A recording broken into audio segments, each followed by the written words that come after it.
السلام علیکم دوستوں، آج ہم آپ کو دنیا کے ایک ایسے ملک کی سیر کروانے جا رہے ہیں جسے دنیا کے صرف چند ممالک نے باقاعدہ طور پر تسلیم کیا ہے، لیکن اس چھوٹے سے جزیرے کے پاس ایک ایسی طاقت ہے جس کے بغیر دنیا کی جدید ترین ٹیکنالوجی کا تصور بھی ممکن نہیں ہے۔ جی ہاں، آج ہم بات کریں گے تائیوان کی۔ تائیوان رقبے کے لحاظ سے چھوٹا ضرور ہے، لیکن ٹیکنالوجی، الیکٹرانکس اور سیمی کنڈکٹر انڈسٹری میں پوری دنیا پر راج کرتا ہے۔ یہی وجہ ہے کہ چین بھی اس جزیرے کو ہر صورت میں اپنے ساتھ شامل کرنا چاہتا ہے۔ آج کی اس ویڈیو میں ہم جانیں گے تائیوان اتنا اہم کیوں ہے، چین اسے اپنا حصہ کیوں مانتا ہے، یہ ملک اتنا ترقی یافتہ کیسے بنا، یہاں تعلیم، نوکریوں اور اسکالرشپس کے کیا مواقع ہیں، اور اگر آپ تائیوان جانا چاہتے ہیں تو ویزا کا طریقہ کار کیا ہے، تو ویڈیو کو آخر تک ضرور دیکھیں۔ تائیوان کا سرکاری نام ریپبلک آف چائنا ہے۔ اس کی آبادی تقریباً 2 کروڑ 30 لاکھ ہے، جبکہ رقبہ صرف 36,000 مربع کلومیٹر کے قریب ہے۔ دنیا کے چند ہی ممالک تائیوان کو ایک آزاد مملکت تسلیم کرتے ہیں، جبکہ چین اسے اپنا صوبہ قرار دیتا ہے۔ تائیوان کا دارالحکومت تائپے ہے، جو جدید عمارتوں، صاف ستھری سڑکوں اور بہترین ٹرانسپورٹ سسٹم کی وجہ سے ایشیا کا خوبصورت ترین شہروں میں شمار ہوتا ہے۔ تائیوان کی معیشت دنیا کی مضبوط ترین معیشتوں میں سے ایک ہے۔ یہاں خواندگی کی شرح تقریباً 100% ہے۔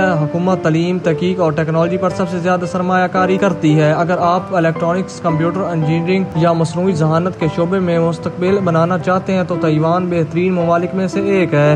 اب بات کرتے ہیں تائیوان کی اصل طاقت کے بارے میں۔ دوستوں، دنیا میں استعمال ہونے والے موبائل فون، لیپ ٹاپ، کمپیوٹرز، AI سروسز اور جدید الیکٹرانکس ڈیوائسز کے اندر جو چھوٹی سی چپ لگی ہوتی ہے، ان میں سے زیادہ تر تائیوان تیار کرتا ہے۔ تائیوان دنیا کا 60% حصہ سیمی کنڈکٹرز کا تیار کرتا ہے۔ ایپل، اینڈرائیڈ، AMD اور دنیا کی کئی بڑی کمپنیاں تائیوان کی صنعت پر انحصار کرتی ہیں، اسی لیے تائیوان پوری دنیا کے لیے انتہائی اہم ملک بن چکا ہے۔ اگر روزگار کی بات کریں تو الیکٹرانکس، IT، سیمی کنڈکٹر اور مینوفیکچرنگ کے شعبوں میں بہترین مواقع موجود ہیں۔ بین الاقوامی طلباء کے لیے مختلف اسکالرشپس بھی دستیاب ہیں اور یہاں کی یونیورسٹیاں عالمی سطح پر اچھی شہرت رکھتی ہیں۔ سیاحت کے لحاظ سے بھی تائیوان کسی سے کم نہیں ہے۔ تائپے 101 ایسے ملک کے سب سے مشہور عمارت ہے جو ایک زمانے میں دنیا کی سب سے بلند عمارت تھی۔ اس کے علاوہ رنگ برنگی نائٹ مارکیٹس، مزید اسٹریٹ فوڈ، جدید شاپنگ مال اور دلکش قدرتی مناظر بھی سیاحت کو اپنا دیوانہ بنا لیتے ہیں۔ یہاں صفائی کا خاص خیال رکھا جاتا ہے اور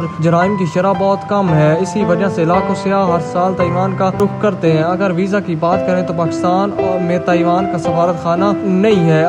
اکثر لوگ دبئی یا سعودی عرب کے ذریعے ویزا حاصل کرتے ہیں، جبکہ طلباء کے لیے بہت مختلف مواقع موجود ہیں۔ تو دوستو، تائیوان ہمیں یہ سبق دیتا ہے کہ کسی بھی ملک کی اصل طاقت اس کا رقبہ یا آبادی نہیں ہوتی، اس کی تعلیم یافتہ، محنتی اور ہنرمند لوگ ہوتے ہیں۔ اب تائیوان کے بارے میں آپ کی کیا رائے ہے؟ کیا آپ کبھی اس خوبصورت اور جدید ملک میں جانا پسند کریں گے؟ اپنی رائے کمنٹ سیکشن میں ضرور دیں۔ اگر ویڈیو پسند آئی ہو تو لائک کریں، چینل کو سبسکرائب کریں اور بیل کے آئیکن کو ضرور دبائیں۔ ملتے ہیں اگلی معلوماتی ویڈیو کے ساتھ، تب تک کے لیے اللہ حافظ۔